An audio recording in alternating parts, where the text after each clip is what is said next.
What are you doing? What? I'm calling the police. No, please, I'm gonna change. This is the last time, I swear. Welcome back to Dualsighted.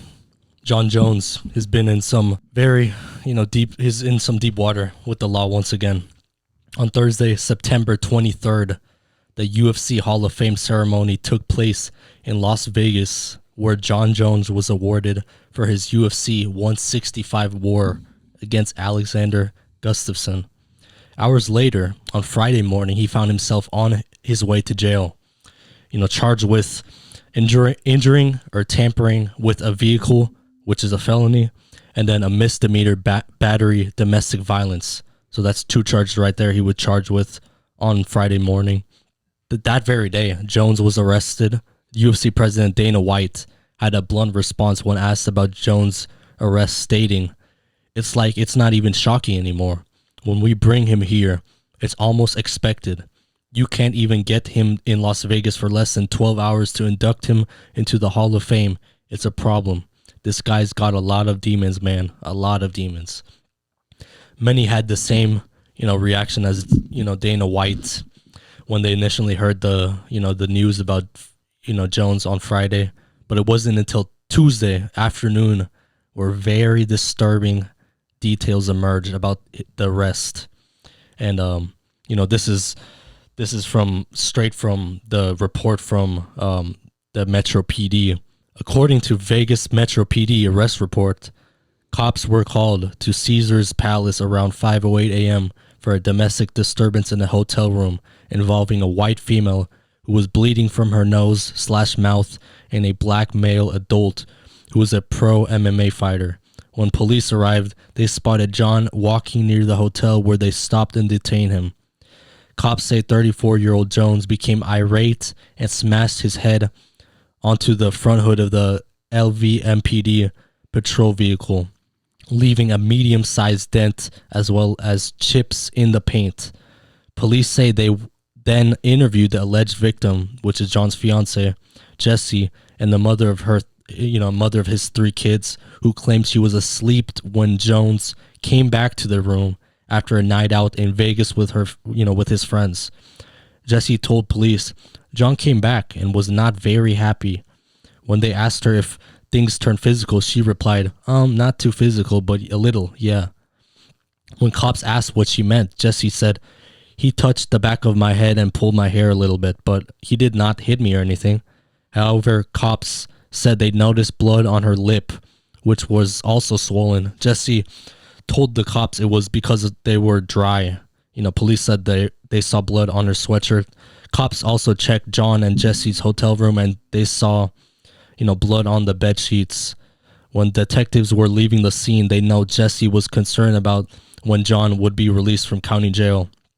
As for who called the police, Jessie went down to a security booth to ask for additional room key at around 4:30 a.m. A security guard said that she saw blood on Jessie and asked Jessie if she was okay. The guard claimed Jessie then began to cry and said she was scared to return to her room, and that's when the guard then claims Jessie and Jon's youngest child said, "Can you call the cops?" So I mean, his own child, asking someone to call the cops. I mean, come on.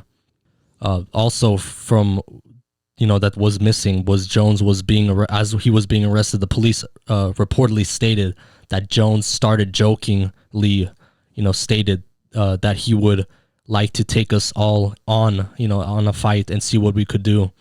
And he also, per the reports, acted like, he fainted, like he was gonna, escape the handcuffs and fight the officers. The officers told Jones that they were not joking around, and that they would taser him if he continued with that behavior. Jones apologized and bursted into tears, and he also threatened to sue the police department for arresting him on the biggest night of his career. Jones was released 12 hours later on $8,000 bail and is back due in court on October 26th. So after the details emerged, Jones posted a video on his IG story stating, "I have way too much trauma to consume alcohol. My brain simply can't handle it anymore. Now is the time to work harder than ever."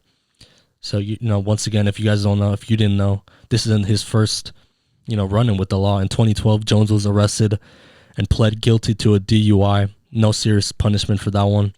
In 2015, he was involved in a hit-and-run incident that left a pregnant woman injured. Later that year, he pled guilty to failing to remain at the scene of an accident. Jones was sentenced to 18 months probation.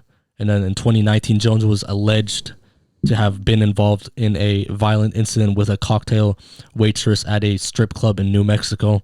And then, the most recent one last year, 2020, Jones was arrested and charged with aggravated DWI, negligent use of a firearm, and possession of an open container, and driving with no proof of insurance.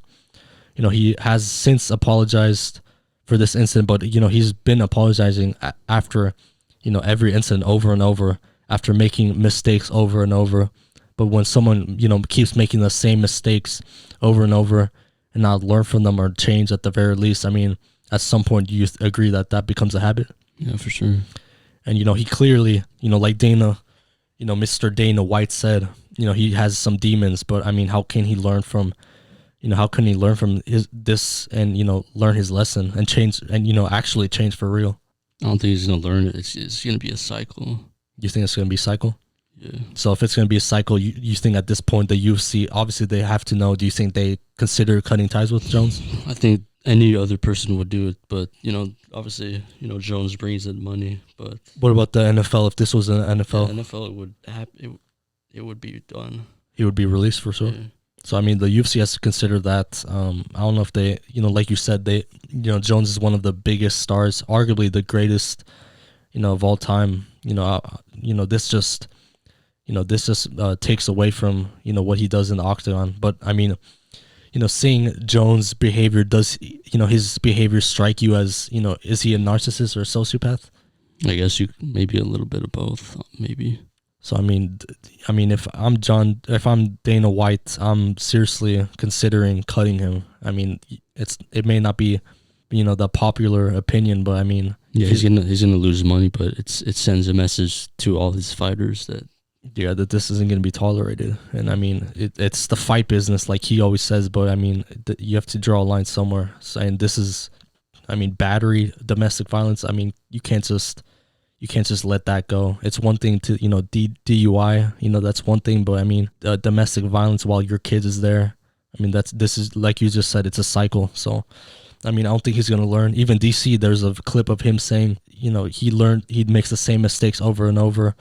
At that point, he can't learn from his mistakes. It's just it's a cycle, and he's never going to change. And, it's not looking like he's going to change. But I mean, we still wish Jones the best. Hopefully he gets help, and hopefully his wife. You think his wife should break up with him, or his fiance? Yeah, just for her safety and her kids' safety. Yeah. So we wish everyone involved, all parties, to be happy and get help if they need it. So once again, you guys are watching Dualsighted. Follow us on Dualsighted down below, Instagram, Facebook, Twitter, and comment down below your thoughts. Do you think the UFC should cut Jon Jones? Thank you guys for watching. Peace.